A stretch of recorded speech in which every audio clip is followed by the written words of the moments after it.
What is good, y'all? Welcome back to Appreciate Greatness. Today, we got a fun video. We're going to be predicting and going through some matchups, previewing the NBA playoffs. Right now, the Mavericks are down 112-95, 4 minutes left. I'm assuming Grizzlies are going to win. AD just went down with injury. So, prematurely recording here, but pretty safe to say Grizzlies are going to win, and they'll be taking on the Thunder here. And I'm going to be picking I'm going to be showing y'all my picks, and y'all are just going to walk with me through this. And if I peek over here, I'm watching some of the game. So just hopping right into it. It's going to be Thunder Grizzlies. And as you can see here, kind of an interesting tidbit is picked by 97% of the fans. You see the Nuggets were picked by 57% of the fans. I agree with the fans. I mean, the Thunder, in my opinion, are going to win this. I think they're going to sweep the Memphis Grizzlies. And the reason I say this, the Thunder have a very aggressive defense. They love to trap. They love to force the big to make a play. And Zach Edey has really struggled with playing in the short roll and getting that ball early, and that's what the Thunder are going to make him do. And then defensively for the Grizzlies, they have just matchup nightmares everywhere. I mean, you got Shea and J-Dub attacking Zach Edey. Chet can stretch the floor really well and take Jaren Jackson out of the paint. Isaiah Hartenstein matches up really well with Zach Edey, who I noticed today, I think he looks a lot faster, but I think he also looks a lot weaker than what he did in college, in my opinion. Now, maybe that is just the NBA, how strong they are in the NBA. But, I mean, in my opinion, Thunder are going to trap every single ball screen that's set, even if Jaren sets it. And it's just going to be tough. It's going to be tough for the Grizzlies because they don't have enough guys who can, make plays for themselves off the dribble. Obviously, you have Desmond Bane. And then after that, I mean, Santi Aldama, not super great. Scottie Pippen Jr. is really good there. Jaren's okay. But just very short on that end. I think the Thunder match up really well, and we saw it in the regular season. They just annihilated that Grizzlies team. Next up, Clippers Nuggets, another one where this is a really fun matchup. Ivica Zubac. I watched the Small Ball podcast with Kenny Beecham, and he had an interesting stat, so shout out to him. One of the best content creators out there for basketball. He said that Nikola Jokic averages 11 post-up points per game this year. And in 4 games against the Clippers, he scored 11 total post-up points, and that is due to Zubac. He's been one of the best defenders in all of the NBA. Should be in DPOY conversations. I think I had him third or so on my DPOY, so I had him, all NBA or all defensive. Maybe it wasn't that. I don't even remember. But he's a great defender. And then you have Chris Dunn and Derrick Jones Jr., who are also unbelievable defenders. Add that upon Kawhi being back and really playing like the Kawhi we know, and James Harden playing really well. I got Clippers in 6. I don't think the Nuggets push this to 7. I think the Clips match up really well again. Like I said, with Jokic and those other guys, all that length and great defensive tenacity for the Clippers, I think cause a real problem for the Nuggets. This one is a really fun one. 88% of people have picked the Lakers. I'm probably going to ride with them. But, if there is a matchup that the Lakers are going to struggle in, it's this one. I do like the Jaden McDaniels, Anthony Edwards, Nickeil Alexander-Walkers against Luka, just being able to throw, different looks and different guys at him. You have Gobert, who's been really, really good defensively this year, but it's just tough to pick against Luka and LeBron and the way they've been playing defensively as well. I mean, they're gonna blitz every single pick and roll on Ant and make him be a passer, and that's not something he loves to do very often. So I'm going to go Lakers in 7. I think this is going to be one of the best series we get to watch. But Lakers in 7 is my pick. Next up, Rockets Warriors. These are some insane. Jaws just got elbowed right in the mouth. These are some insane matchups, man. The Rockets were really awesome this year, and that's going to be hard to pick against them. Defensively, just unbelievable. Ime Udoka has built such a nice culture there. And then you have Dylan Brooks and Ben Thompson, Tari Eason. Steven Adams has embraced the role of just being the villains. And it's so awesome to see. Jalen Green, wherever Jalen Green goes, this team goes. The Rockets go. How he and Fred VanVleet shoot in this series really comes down to how well they play, or how many games they can push it to, and if they can make it to the next round. And then for the Warriors, I mean, they've been unbelievable since Jimmy has gotten in. They're probably 2-3 seed worthy since Jimmy has come over in the trade from the Heat, which I wasn't even a huge fan of originally. And I mean, it's worked out really well, and it's kind of one of those oversights by me. I mean, Jimmy's a great cutter, has great basketball feel, can really pass, fits in that offense really well. Him and Draymond are so awesome to watch. Steve Kerr's gotten back to his roots of, I mean, the Warriors have such a great system, and you see just these sets that they've recycled from 2015. Now they bring it back. It's so cool. I'm gonna go Warriors in 7. I do think the Rockets are gonna push it to 7. I think we're gonna get 2 big Jalen Green games, maybe even 3, and so it's really hard to pick against that Rockets team with how great they've played this year. Next, Cavs in 4. I don't think the Heat can get one. Tyler Hero has been playing great, though. And this, you know what? Give me Cavs and... The Heat are going to get one, dude. They're going to get one. The way Tyler Hero played in the play-in, Khalil Ware's such a great fit. And actually, they kind of combat those 2 bigs with Khalil Ware and Bam pretty well. I'm going to keep talking myself into... We're going to go Cavs in 6, finally. I'll talk about the Cavs a little more maybe as we get along after this, second round conference finals. But they're just an unbelievable team. Those small guards do worry me, but I have Cavs in 6. Pacers Bucks. 66% of fans have picked the Bucks. I think I'm going away from that. I really like the Pacers, how they played lately. They beat really good teams, and they do it a lot. And I think, I don't think the Bucks have, without Dame, especially the first game, I think it starts tomorrow. It starts in, 12 hours? So I do think,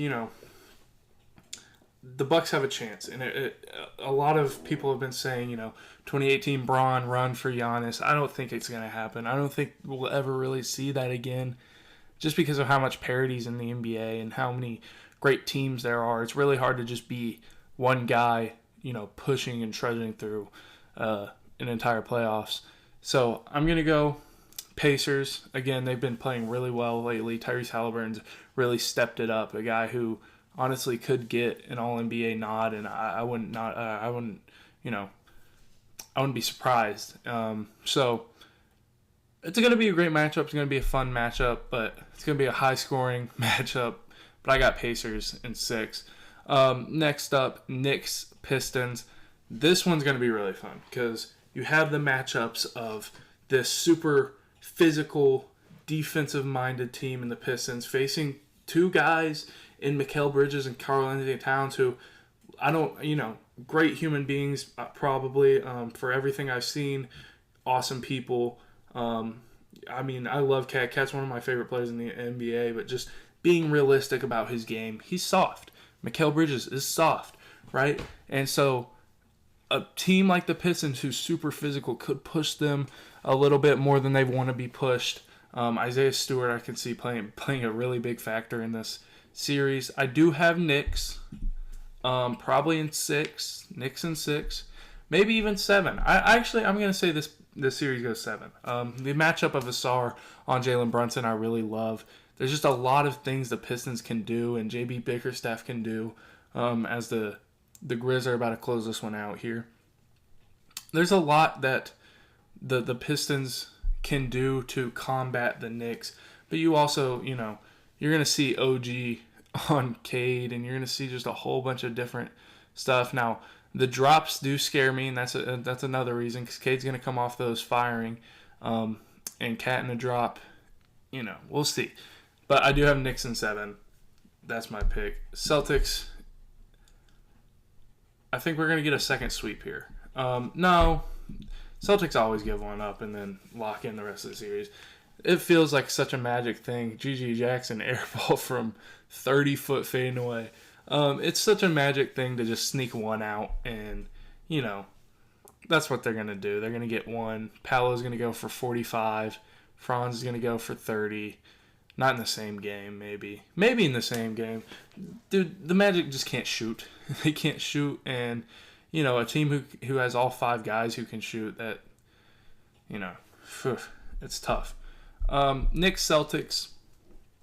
Give me Celtics probably in 6. We're going way up. Okay. I want to stay here. I want to work my way back up. I'm going Celtics in 6. Again, every single guy on this team can shoot. You have Al Horford, who handles switches really well. Shout out Marvin Bagley, too, today. Getting some run. Played solidly. I really love to see that. Brandon Williams also. Unbelievable series. Or play-in for him. I can't wait to see him next year. Getting back to this. What was I talking about? The Celtics. Celtics are really good. Jason Tatum is really freaking good.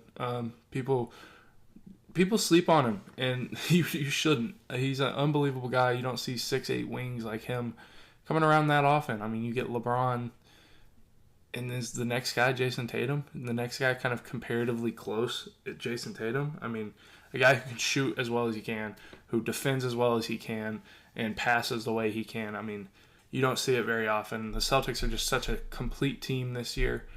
Moving on, Cavs, Pacers. Didn't talk much about the Cavs, but Donovan Mitchell, Darius Garland is such a fun backcourt.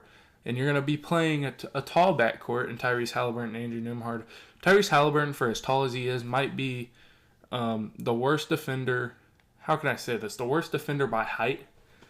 Like, you have volume scores, volume height for Halliburton. He's 6'6", and he defends like a 6-foot guard, is what I'm trying to get at. I mean, he's a really bad defender. And so, you have a guy you can go at if you're the Cavs, and then for the Pacers, you have a couple guys you can go at in Dono and Darius Garland. However, the Cavs have been really good at combating that. You have 2 bigs sitting in the paint. I mean, this is kind of just a matchup nightmare for the Pacers. They don't have much they can do. So I'm going to go Cavs over Pacers in, what was it, 5? In 5. I like that. Warriors-Lakers. This is going to be one of those series. You have 2 big markets that have been great in the past couple of years. 69% of fans picked the Lakers. I'm actually going to go with the Warriors. I really like the way they played with Jimmy. Draymond Green should win Defensive Player of the Year, and that's for a reason. Brandon Podziemski's getting it going at the right time. He's been unbelievable. Gary Payton is out there doing stuff. If he could run a handoff or initiate an action, he would be an unbelievable player. I'm trying to think of who else. Who else have they thrown out there that's been... Moses Moody has been unbelievable lately defensively. He'll probably get some assignments on Luka. And then obviously Steph. Steph, the head of the snake, the guy for them. Brandon Williams just had a sidestep 3. He had an unbelievable game. I want to look at his numbers. But again, I really love the way Steph's playing. I love the way the Warriors are playing. That system is clicking. Their defense is clicking. Everything's clicking. And I do love J.J. Redick and the Lakers, don't get me wrong. I love what they're doing. I think they're still a center away. I mean, the Warriors are going to pick on Jackson Hayes, make him make those short roll decisions. Obviously, Luka's an unbelievable passer out of the traps. But the Warriors can be late to guys. I think Draymond's such a great defender that the Warriors know they can be late to Jackson Hayes. They don't want Luka making those crazy skip passes. And then, you're passing out of a trap where you're probably getting trapped by Jimmy and, Steph or something, and you're passing right into Draymond, who's directing traffic. I have Warriors in 7. I think you go either way, though.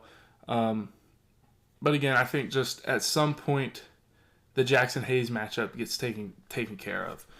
Clippers Thunder. This is going to be a lot more fun than people expect.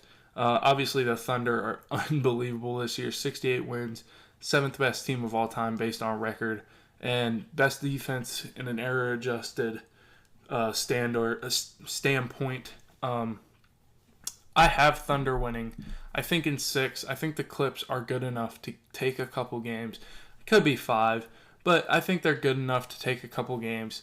And I do want to do something. If we had picked Lakers here in 7, 38%, 38%, I don't see that at all. I think if the Lakers get by, I think the Thunder want the Lakers more than the Warriors because, again, Draymond is such an unbelievable defender now. Both teams are small. Both teams don't have great defenders. The Lakers have Dorian Finney-Smith, right, who can really shoot it. Gabe Vincent has been shooting it really well. Austin Reeves has been unbelievable. I might talk myself into the Lakers. This matchup is the hardest one. Lakers-Warriors. Austin Reeves, Luka Doncic, and LeBron, and then Jackson Hayes, Dorian Finney-Smith versus Steph, Pods, Jimmy, Dre, and I'm missing someone. Anyway, I'm going to go Lakers, actually, now that I say that. Because, again, Austin Reeves, Luka, and LeBron, it's really hard to stop those three. But then again, you have Draymond and Jimmy. I don't know. That one's the tough one. No matter what, I have Thunder walking out of here, probably in 6. And the reason for that pick is Jackson Hayes. If we're getting that simple. The Thunder have great defenders all over the place. Guys who can slow down Luka. We saw it last year. I think Luka only averaged 24 or so in the second round of the playoffs last year. Shai's going to get his. I think people don't understand how great Shai really is yet. And this is going to be a fun playoff run to watch to see just how good he is. And then, like all these people say, oh, well, Thunder aren't going to get these free throws when the playoffs come around. They're not going to get these calls. Well, Thunder don't need calls. We've seen that all year. Shai's going to get some calls because he's so good at drawing fouls. And the Thunder play so physical. They lead the league in fouls. So this physicality of the playoffs are going to help them. They're going to benefit them. And then they don't get foul calls anyway, offensively. They're like 4th worst in the NBA at free throws attempted. I have Thunder kind of picking apart the Lakers' size. Again, Chet and Hartenstein together, just such a great duo. Then Cavs, Celtics. This is such a fun matchup. It could go either way. I really believe that the way Evan Mobley's been playing, offensively especially, has this Cavs team more dangerous than ever. Darius Garland in these big games does shy away, which worries me. Donovan Mitchell's going to be fantastic. Jarrett Allen's going to be really good. I'm going to go Celtics in 7. I do think it goes 7. It could go 6. The Celtics matchup hunt better than any team in the NBA, and that's where I think they get the Cavs. I don't expect Darius Garland to have a bad series by any means. I hope he has a great one because I'm a big Darius Garland truther. But I think just the matchup hunting of the Celtics, they're going to do it. And then I want to see what they would have the Lakers. Like if people chose the Lakers in 7, picked by 29% of the fans. So people actually have the Lakers as title favorites on this, I think, is what that means. Thunder, Celtics, and I mean, I'm not trying to dive super deep into these because once these matchups come up, I mean, I'll probably make a second round video, a conference finals video of me really doing some digging and, trying to think of how these teams are going to approach the series. So not super, thought out right now, but Thunder, Celtics, again, this matchup is going to be so fun. Thunder have performed really well. And the Celtics don't really have mismatches to attack, right? You have Shai, who's 6'6", with a long wingspan, who's become... Last year, he was a little bit overrated as a defender. This year, he's become one of the best in the NBA. You can't attack Lou Dort. He's too strong. Cason Wallace, too strong, too good of a defender. Alex Caruso, too good of a defender. And then you have Isaiah Joe and Aaron Wiggins coming off the bench for you. And if you're the Celtics, I mean, you have Peyton Pritchard, you have Sam Hauser, Al Horford. Like we said earlier, you have those guys coming off the bench for you who can make that big impact as well. The health of Kristaps Porzingis goes a long way, especially in this series where you see Chet and Hartenstein again, two bigs who I don't think they'll start together in this series. I think it'll be Chet and Hartenstein coming off the bench in this series. But, that being an option that the Thunder can get to, if we see Hartenstein out, we're probably going to go. We're probably going to see the Thunder go to the double big and just annihilate, really. So I'm going to go Thunder in 7. I think they have more areas of mismatching. Now, we did see the Celtics defend Shea in a really weird way, and me going back and forth is kind of me, talking to myself. It's like I'm writing notes on my computer before these series. So again, I'm gonna make more videos on when we get to the second round, and conference finals, and then the finals, where I do actually sit down and I'm watching film and just kind of actually diving into how these games are going to be played. But how many points will be scored in game 1 of the finals? If it's Thunder Celtics, it's probably going to be kind of low scoring. I'm going to go 228. So that'd be 114 each. That's not very low scoring. It's somewhat low scoring. But again, I'm going Thunder. They just have so many more areas where they can exploit mismatches, and I think the best player in the NBA is on their team this year in Shai Gilgeous-Alexander, and the best guard scorer we've seen since Kobe is in Shai Gilgeous-Alexander. So that's my pick. I hope y'all enjoyed me rambling about the playoffs. I'm prepared because I've watched all these teams play a lot this year, but a little unprepared because I haven't really deep dove into all these matchups. Because again, first round matchups, some of them I have, like Pistons, Knicks. I've dug it a little bit into. Those matchups are so fun. Bucks, Pacers. I wish I should have. None of these matchups entice me. This one's it's gonna be fun. But again, I'm not super digging into these matchups like maybe I should. But anyway, I hope y'all enjoyed. If you did, please leave a like, subscribe, and if you enjoy my videos, think about hitting the bell that lets you know when I post, and you can be in here and listen to me ramble a little bit more. I hope y'all enjoyed. I have big things coming, and I'll see y'all. Peace.